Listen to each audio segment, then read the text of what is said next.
All right, guys, I just want to drop a quick video here. Look, the market is unbelievable today. Solana's on a complete a complete tear today, right? It's gone to $95 and come back down to 94, coming to test 95 again. Look, it's just unbelievable, right? How it's doing its thing. It's Solana doing its thing. Polkadot has been on a rip as well. The entire market's on a freaking rip, right? We went to $1.62 trillion, tested it, coming back to test the 1.62 again. So it's exciting stuff, right? But at the same time, I want everyone to be a little bit cautious as well, and excited at the same time. But understand where I'm coming from, right? So let me explain this. So when you've got coins like Solana, who are currently about 1.5x away from its all-time high, I'm excited. I'm really, really freaking excited. When I see BTC not far from its all-time high, I'm freaking excited, right? Because $44,000 to $69,000 is not that far. Understand this. But when I see Ethereum lagging a little bit, I don't get excited. I'm like, oh no, what's going on here? I want to see Ethereum perform a little bit better. Hold on, let me see if I can stand this up nicer. So I want to see Ethereum definitely do something better, right? When I'm seeing Polkadot currently at $8, right, which is 5x below its all-time high or something like this, right? Again, I'm not excited. You know what I mean? I want to see bigger numbers. I want to see them closer to its all-time high. Of course, if the altcoin season's here, which looks like the altcoin season is here, it could propel the market and push it forward, and we could have a parabola, and everything would be really, really, truly, significantly, brilliant, right? Let's just say that, right? But here's a part that I want to be a little bit cautious about, right? During this particular phase, when market's getting excited, all your balances are now pumping. You know, you drop $1,000 in there, and all of a sudden now you're seeing $3,000, $5,000, $10,000, right? You're gaining money, right? So for example, some of the boys I know who bought Solana around the $10, $12 level, they're freaking excited. They want to treat me for a dinner, XYZ, right? And they didn't put small money. They put like $1,000, $2,000. So they've got 10K now. They're really, really happy. Everyone's excited, right? So which is good, But my warning to all of you guys is, guys, when you get to that level that you've made 10x your money, freaking hell, put a trailing stop, or at least a stop loss, right? That's all I'm asking you to do. I'm not giving you financial advice or nothing, right? Your money, do whatever you want. But you're excited, you've made money, you've 10x your money, you've put $1,000 in, you made $10,000. What's the harm in putting a trading stop? So that's all I'm saying. I'm cautioning everybody, guys, at this level, don't forget one of the main fundamental facts, right? You know, a strategy, you know, that you should be doing as a buyer, seller, trader, whatever, is your stops. Your stops are very, very important, right? Still pumping $95. I'm looking at the Solana chart. It's exciting to see, right? So please understand this. If, like, I know all of you have made money. Everybody's made money during this time. I'm not sure if anyone has ever actually lost money, where anyone's, you know, most people are broken even, right? People who bought during the top, they've even broken even. So I know a lot of people dollar cost average down, they've broken even now. Everyone's happy. Guys, if you want to keep those profit, please do put a trailing stop or a stop loss, depending what kind of a strategy you're trading with, spot buys or leverage trading, whatever. Just do that. That's all I'm asking for. Now, the reason I'm saying this, and I've been, you know, quite adamant about this as well. Everything in the market, especially on the higher time frame, is indicating that we need to have a correction.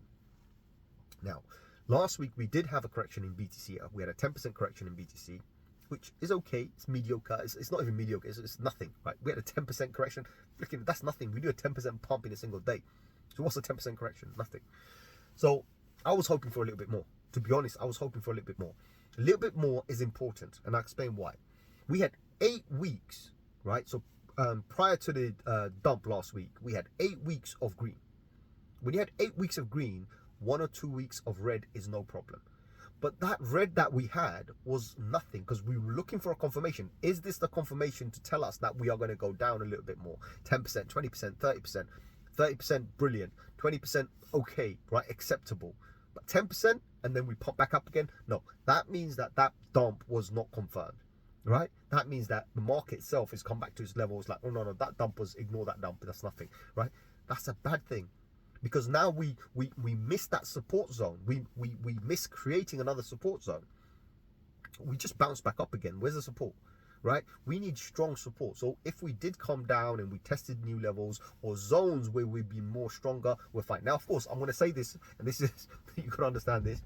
On the daily timeline, things are a little bit different. On the daily timeline, the 40k zone was a nice little, not strong support, but strong enough support, right? Which is good, right? So even though the 10% wasn't the best dump we could expect, right? Or the best dump we should have had, we did create some small level of support, especially on the daily, on the 12 hourly, and even on the 4 hourly, right? So again, but they're not the most important ones. I'm looking for weekly support zones, and I didn't see that. But I did tell everybody that we could easily recover from where we are because of the moving average, the 21-week moving average line. We were way above that. That means there's a long way to go back down there. So we were fine, right? So the market bull run was still on it. The correction was necessary, but we didn't get what we expected. So it's fine, right? Sometimes we get it wrong.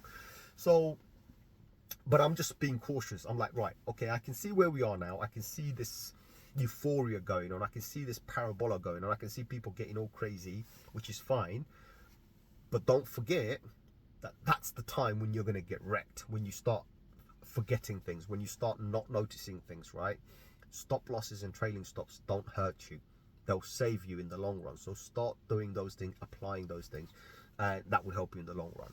Now, brother asked me a question a little while ago. By the way, the time now is what? Let me just check what the time is. Time now is 14 minutes past 11 p.m. at night on the 21st of December, just for reference, so you guys know exactly when I've recorded this, right? I'm literally sitting in my car park doing this, right? Because I was going to do it during while I was driving, but then it was just, I had other calls and this, and I was like, okay, let me get rid of those. And then I thought, okay, I'm going to come home, sit down and do it. By the way, you can hear my voice, it's not really good. I've actually been unwell for the last few days. I had a cold. I've still got a sore throat. It's freaking hurting me right now even talking, but it's fine, right? It feels like I'm swallowing blades or knives or whatever. It just fucking hurts. But let's just like continue. So the brother asked me about xdefi wallet. Now he wanted my opinion on xdefi wallet. For the short of it, let me tell you, xdefi wallet is a brilliant wallet. It's a fantastic wallet. I don't see any issues with it. We need wallets like this, and in fact we do have other wallets who operate pretty similar, but clearly a lot of thinking and funding has gone into this to create this one universal wallet, which is brilliant. Now here's the part, the long part that you probably don't want to hear, the part that my conspiracy theories and everything come into effect, right? And what I mean to say by this, they're calling themselves a xDeFi, cross DeFi. Clearly that's what it means, right? A decentralized finance wallet, fine. But decentralization, the name, people are taking the mick out of decentralization. People are calling everything decentralized, right? When it's not decentralized. xDeFi is not decentralized. The funding it's received, all the investors it's received, right, are the very same investors who are investing in every single decentralized protocol. And you've got to wonder, these centralized institutions and entities are investing into these decentralized protocols and everything, dropping millions and millions of dollars in development, right? Is it really decentralized? No, it's not. They're not truly decentralized. But do I have a problem with it? No. Would I use it? Absolutely, right?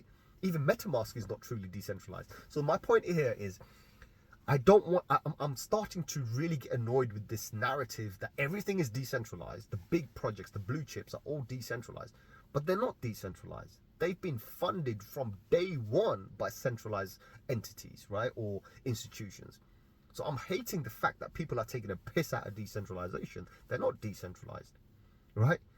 To the point where I was so frustrated, I even launched a token of my own called No Central. Why? Because I'm freaking fed up of centralized things. I don't want to see centralization anymore, right? Why can't we have protocols and projects that are truly decentralized? Calling themselves decentralized means that there's no ownership, there's no funding, there's none of that business. They naturally grow to be decentralized. Of course, look, I'll explain something to you. Why these projects are doing this and calling themselves decentralized, right? And the fun fact here is the users, right? All the people who are using these protocols, you're to blame, right? You're going to say, what do you mean? You're to blame.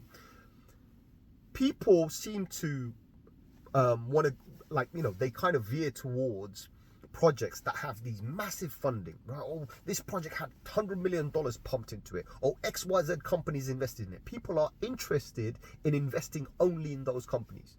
So if xdefi tomorrow comes and drops a token out there, everyone's going to jump into it because XYZ done it. Oh, multi-chain capital done it, or this company done it, or that company. That's what you're interested in. So don't blame these people, because I'm not blaming them. I'm just saying that they're taking a piss out of all of you people because you think they're decentralized, but they're not. You think that, but you're the one who wants to go and invest only in the projects that they've already invested. So somehow these institutions and these entities and whatever you want to call them have managed to capture the audience in such a way that if they invest in a particular company, then everyone else jumps to that company. They've realized that, and they're rinsing and repeating. They're like, oh, this is how we make money. We're going to 100x while these fuckers are trying to 10x, right? That's what they're doing. That's what they're doing. So to blame, if anybody, it's going to be, the people. The people. You blame the people because it's not these companies. They've just figured out that's how they're going to make more money than anybody else. And that's what they're doing. They're just making a shit ton of money from people who only look for this. So what's happened is, over time, like, it's the same thing. Like, people tend to trust large institutions, right? I mean, I'm sure if Satoshi's still alive, he'll be cursing everybody, and if he's dead, then he's probably turning in his grave right now, because that's not decentralization. What was the decentralized? Anybody, like even Bitcoin, right? Now I'm talking about Bitcoin a little bit now. Bitcoin mining has become centralized. Why? Because not every Tom, Dick and Harry can buy a mining rig which is centralized with the ASIC miners, which one company seems to have a monopoly on it, right? And each one costs like anything between $1,000 all the way to $10,000, right? And the bigger the machine you got, the better opportunities you have, right? So you have to spend hundreds of thousands of dollars to mine Bitcoin, right? Not everyone Tom, Dick and Harry's got that kind of money. So centralized companies out there are now taking money, doing public IPOs, raising funds to go and mine Bitcoin. So imagine that. That's centralized, isn't it? Right? That's not what Satoshi wanted. Satoshi said, open your laptop, one of those old laptop with a 2 megabyte RAM. Open one of those and just run it on your thing. That's what the intention was. What that diverted. Because again, people like authority. So when people see these companies come in and invest into these things, and then these things have massive funding, because the company doesn't give a damn anymore. Now the company has funding. I mean, why would you invest into a company if you are not going to have any profit coming in? If you're going to put millions of dollars into a company, why would you do it if you're not going to have millions of dollars returning back to you? So it's all about return on investment, right? So they're clearly investing funds because they're going to see a massive ROI. Think about it. So that's all I wanted to just open your eyes. I'm not saying they're bad, by the way. I'm not saying they're bad. I'm just saying companies like that need to stop taking the piss out of decentralization by calling projects decentralized when they're not decentralized. All right? Stop using that tagline, decentralized, because then we need to come up with something completely different. All right? And people like us, everybody, we need to start supporting true decentralized projects. Not these centralized projects, right, which are being funded by institutions and all these other things, right, which are getting millions and millions of dollars, hundreds of millions of dollars in some cases. In fact, there are projects out there getting like close to like $1 billion, like 700-800 million. Stupid money, right? So if they're getting that kind of funding, you got to understand what is the motivation behind investing all that money. You don't throw hundreds of millions of dollars into a project knowing that it's decentralized. There's no return. Clearly there's a return on investment, right? Clearly there's a motive behind it. So understand that, right? And look, MetaMask is not decentralized because that's got a central authority operating it. Other companies as well, even Uniswap, we call it the biggest DEX on the planet, and it is the biggest DEX on the planet. What DEX? It's not a freaking DEX, it's a fucking centralized exchange. It's a centralized exchange. They can subpoena the bloody founders and take them and lock them up. They haven't renounced ownership. They haven't renounced anything. Think about it. So just take it with a pinch of salt what I'm saying here. But I just want you all to realize what's happening, the reality. And for me, I get furious when I see the same group of people that have invested in plenty of decentralized blockchains, plenty of decentralized protocols, right? Or cryptocurrency or meme coins, right? Same freaking people.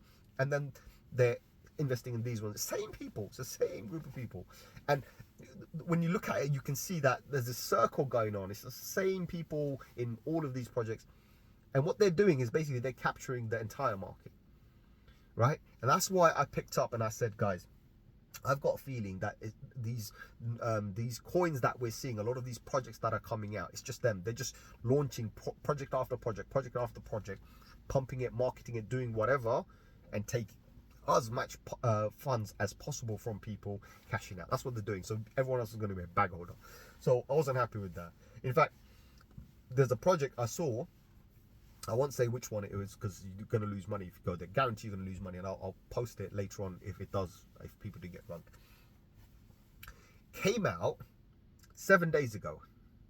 No marketing, no advertisement. Just went on Twitter and started doing some tweets and XYZ. And clearly someone's on it, right? So they're sitting there, they're doing it non-stop, right? They're targeting people. And then they started dropping coins to XYZ and this and that. Never mentioned anything about tokenomics, nothing about anything. Oh, we're going to drop 2 million coins. We're going to drop 5 million coins. XYZ, they started doing this. Total supply is apparently 100 million coins. Okay, fine. People giving their wallets for the airdrops, right? Then they opened a pre-sale and they said, right, pre-sale, you can invest 0.5 Solana all the way to 15 Solana. So it's a Solana project, right? People went mad. Boom, boom, boom. People dropping funds, right?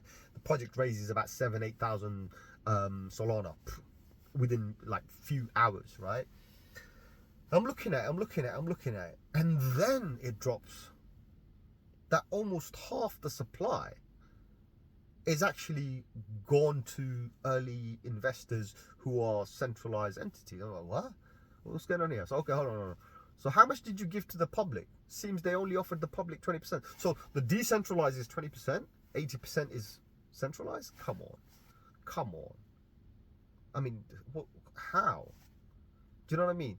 So again, people fall for the hype. Now, as long as they can exit early, it's fine, by all means, right? But just got to be careful, guys. That's what I'm saying. Just got to be careful on what you see and what you follow, and especially these massive companies. Now, the reason, look, I've got no issues. I'll give you a good example. If Multi-Chain Capital comes to me tomorrow and says, I'll drop you 100 million for your project, do you know what I'll do? I'll tell them to fuck off. Why? Because what they're going to be doing is giving me an exit, right? A lot of people don't understand business and structures, right? So when you open up a business, right, and let me just give you a little bit of a lowdown here. So say, for example, you want to go and buy a pizza shop, right? Or you want to open a pizza shop. So you go and find a venue, you go and, negotiate your rent, whatever you're going to pay to the landlord, and you get a lease for 10 years, whatever. And you say, right, I'm going to pay you 10 grand a year, XYZ. You open up a pizza shop, you do your business, and you try and raise this business into a good, sustainable business, right? So it pays you a nice income, probably a nice little profit. You get to a stage where the business is now making more than what you plan to do. So now you can get the business valued. So you've probably invested like 50 grand in doing the entire business up. So your first year's expense was about 50 grand. Say a year later, 2 years later, your business is valued at 500 grand, for example, right? So you've kind of 10x your money there.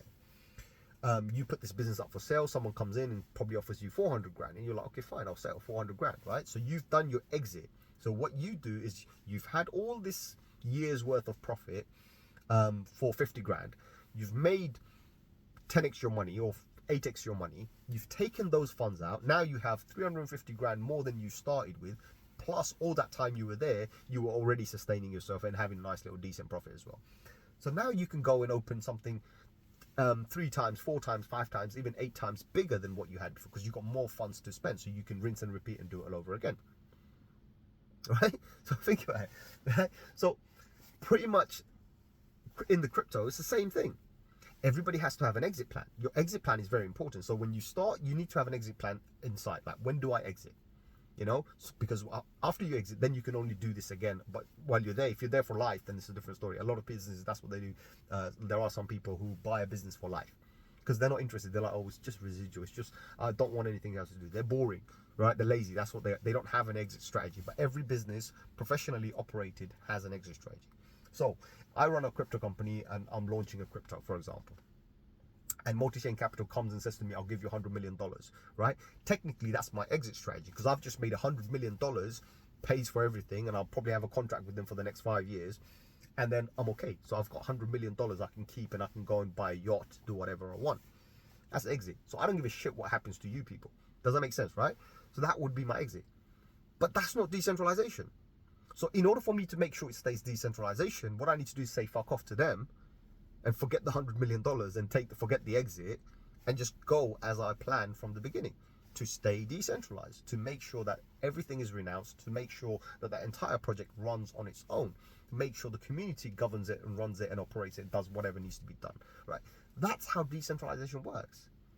Decentralization doesn't work when some guy is going to come and give me 5 million, 10 million, $100 million, and then I've pocketed that money, and now I'm developing from that and XYZ, and now I've got an income coming in. It doesn't work like that. And then I'm going to be giving them to 80% of the supply. It doesn't work like that. That's not decentralization. That's you getting fucked. Right?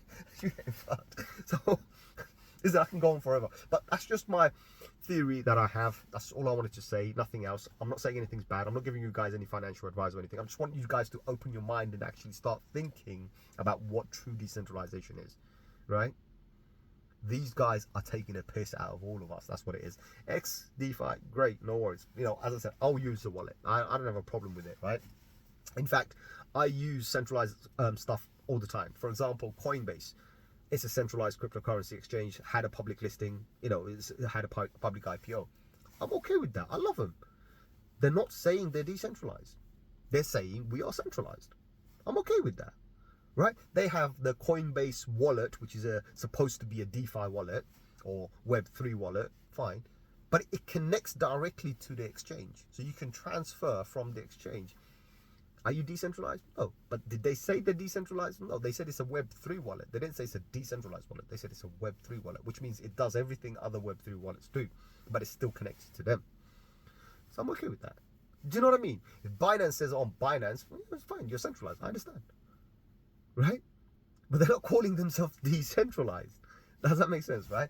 So I'm okay with anybody being transparent and saying we have XYZ amount of investors, we have XYZ amount invested, but we're not decentralized.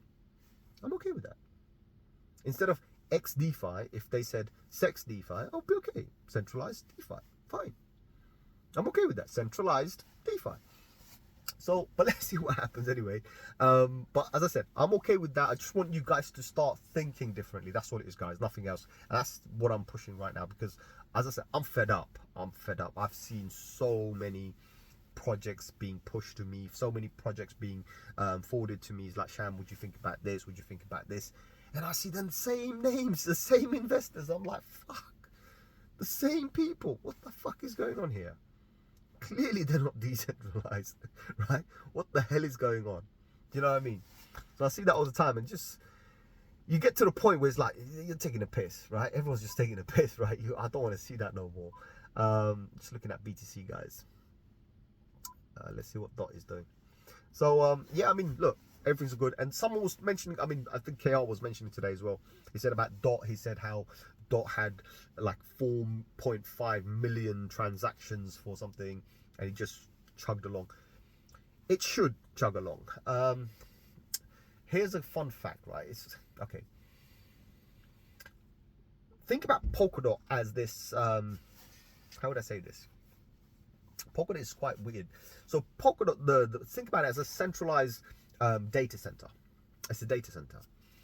And think about protocols that have the power chain. So they're like parallel chains running on side, right? Similar to how Ethereum has scaling 2 solutions, right?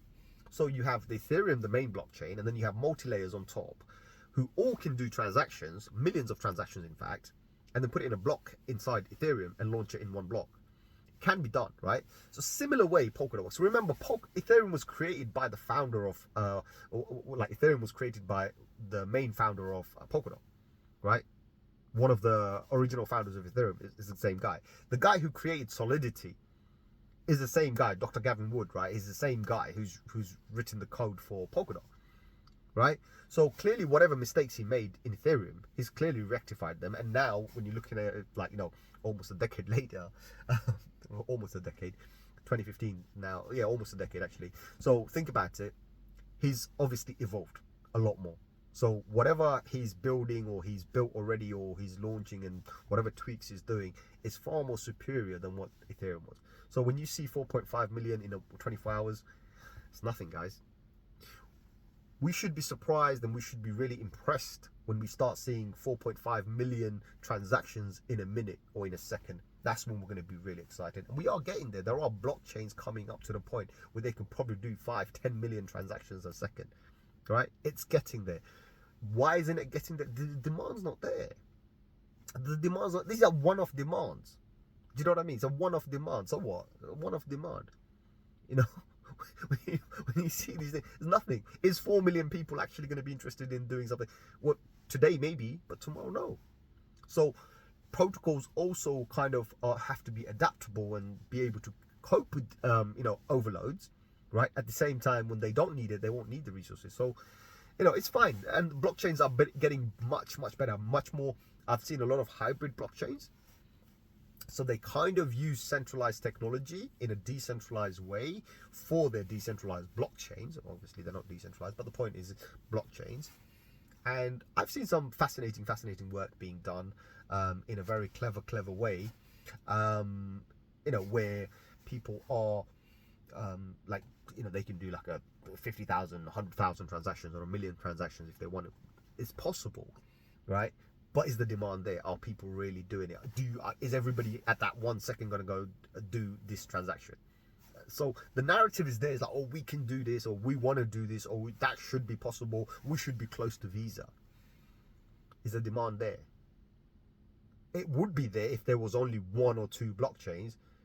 But we don't have 1 or 2 blockchains. We've got thousands of blockchains, right? We've got thousands of blockchains. And not everybody's using all of the blockchains at the same time. So when I'm buying a Solana, when I'm sending a Solana, I'm only on the Solana. I'm not multitasking and doing 10 blockchains at the same time. Do you know what I mean, right? So when I'm buying an NFT, or when I'm going to do some transactions on Solana, right, go and buy some new crypto, do whatever, pump and dump, whatever. That's all I'm focusing on. I'm not looking at 50 other things. When I'm buying BTC and hodling, right, and I'm stashing my profit in a BTC and chucking it somewhere, it's done and dusted. So do I really need 1 million transactions at that time? No. Do you know what I mean? Because people kind of like to sell that kind of a narrative, like, oh, the blockchains do this and blockchain. It doesn't matter, guys. The demand is there only sometimes, not every single time. It's not something that's going to happen all the time. But it's impressive, and we do commend them for what they've done, what they've achieved. If Polkadot is doing this, then definitely puts them into the limelight, which is brilliant. I'm not complaining about it. It's brilliant. But what you also have to be realistic about is this a one-off, or is this every single day? Because if this happens every single day, then my God, Polkadot is the next top dog, right? It could be easily the next Ethereum. Why not? Why not? And imagine if it is the next Ethereum, then this year people bought Polkadot at $2-3, whatever, something stupid money. Think about it, right? If it becomes the next Ethereum, the next $1,600-1,700 Ethereum, whoa, why not?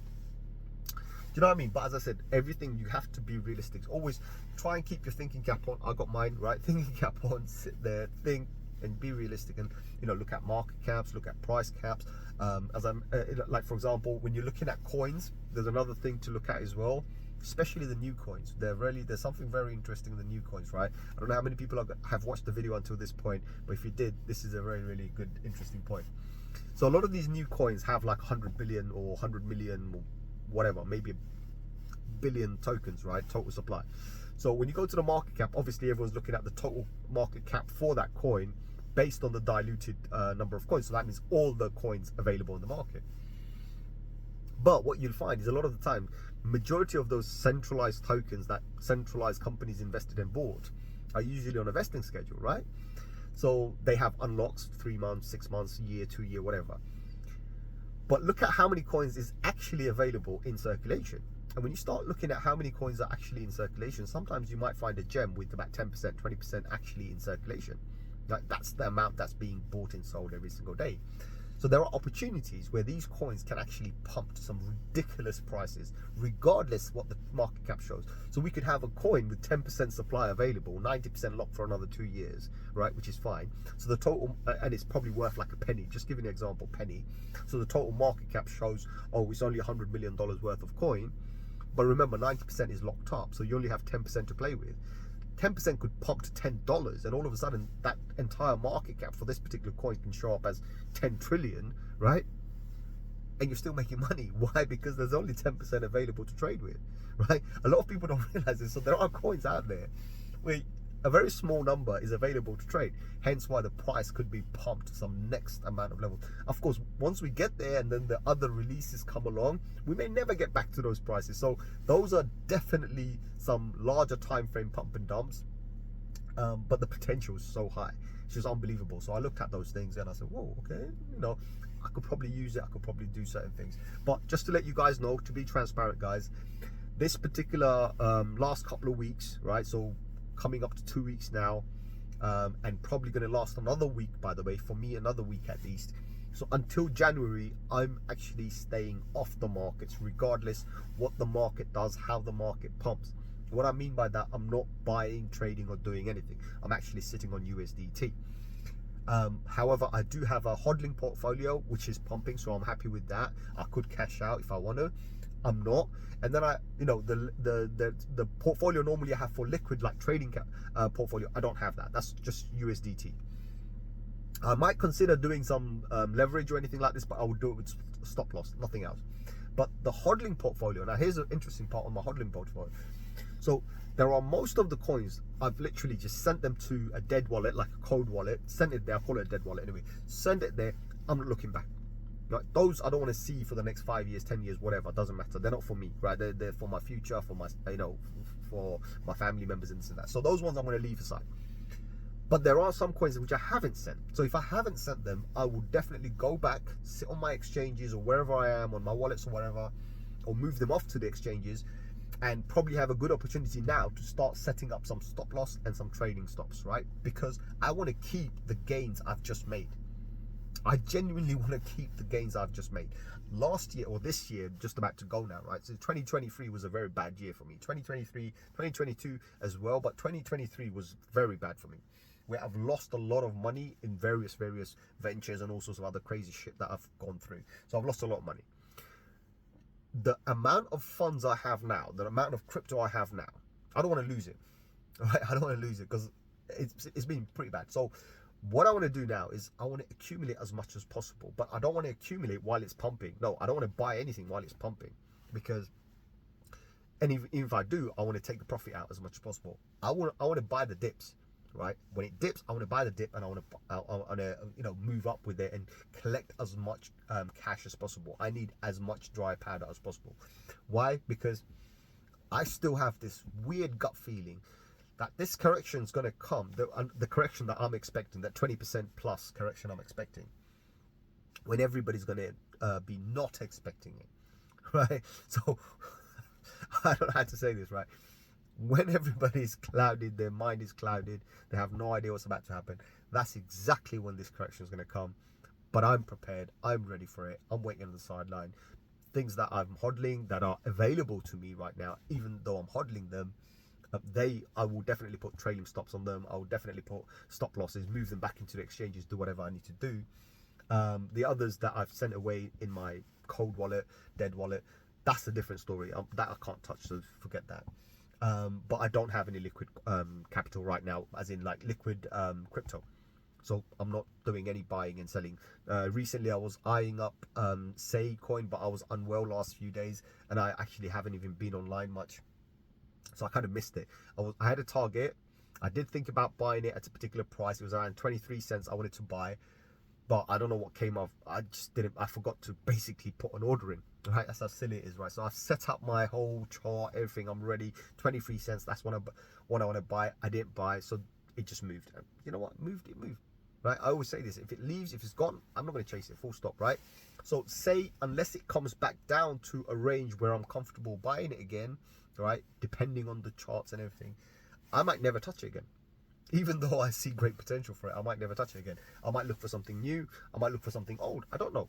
But right now, I've decided that this week I'm going to let it slide. January, I'm going to look at the market again at January. It's very important for me to look at it in January, because January is when all the tax payments and this and that come in, and January is usually a bit shaky unless we're in a parabola, unless we're in a bull market, right? So then it's a different story. Right, then I might go in, but I need confirmations. I need everything to tell me, Sam, this is the time when you want to get in, right? So I will be observing, and I will definitely jump in at that particular time, not now. But other than that, guys, I hope this video was informative, Sorry, my throat is hurting. I got to drink something, or I got to do whatever. I want a lozenge basically. But yeah, I hope the video is informative. Sorry about the audio. I know my voice is kind of fucked up, but I've been unwell. Still got a sore throat. I just thought I'll make this video because it is very, very interesting what the market is doing. I was shocked. I was surprised. I was expecting this correction to continue a little bit more, at least to 20%. At least to 20%. That's 10% is nothing, right? Remember, guys, if we can pump 10% in a day, then dumping 10% in an entire week, and then recovering back again is not considered a dump, right? So we did not get that confirmation that we wanted. And then now that we've pumped up to 44 again, and we're testing, things are looking really good. We might actually start pushing towards the 48k. But then even though I'm expecting a 48k, looking at the market structure right now, even then I'm being a little bit cautious. I'm taking 2 steps back and I'm looking at the market and I'm saying, oh, hold on. Yes, 48k is possible. We might actually go and test it within the next week or two. I'm okay with that. But I still see that overbought territory. I still see that risk in the market. I need to know that, am I prepared to take the risk or not? And right now, as I mentioned to you guys transparently, I am not ready to take the risk, right? And don't forget another thing as well. This is a key factor. Why am I not willing to take the risk? Remember, I've lost a whole bunch of money doing all sorts of crazy ventures, right? And recently I've mentioned I'm about to launch 2 projects, right? So I need as much fund as possible for my 2 projects. And I'm not relying on some, multi-chain capital or whatnot to come and fund it to me. Remember what I said to you, if they offer me $100 million, I'll say fuck off to them, right? So they can come to me right now and I'll still say fuck off to them. Right? I ain't changing my mind, believe me. I'm one of those kind of guys. If I make my mind up, I ain't changing my mind, right? Of course, I'm looking to get people, private people. So there's a load of friends, family, and this and that. And I said, I don't want centralized, corporations and XYZ VCs coming to me, hedge funds and whatnot coming to me, right? I don't want none of that. But I would happily have friends and family be like community venture capital, right? So why not? Why? I'll give it to you. I'll give you that opportunity to have a private sale rather than giving it to these institutions, Because if these institutions are making 100x, why shouldn't you make 100x? Right? Because remember, the barrier to entry they set up, right? They'll be like, oh, it's got to be minimum $1 million, $5 million, $10 million. No, it could be $500 for all I care, right? Do you know what I mean? Because it doesn't make any difference to me. So that's what I'm planning to do. Those are the kind of things I'm planning to do, and I want to keep the community inclusive as well.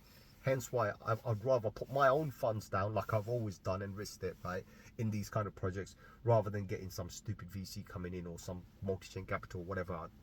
The reason I'm saying multi-chain capital because that was the one I saw on the top. That's the one I remember the most anyway. But there are plenty of others, Panthera Capital, whatnot, and this and that. So many bullshit there. But yeah, just understand. And as I said, guys, this is not a financial advice, okay? So do whatever you want to do. It's your money. Go and burn it. Do whatever you want to do. But I hope this video is informative, and I hope it opens your mind a little bit. That's what I care about, right? As long as it opens your mind, I want. Full stop, right? Other than that, like, share, subscribe, and I'll catch you on another one very, very soon. Adios, my amigos.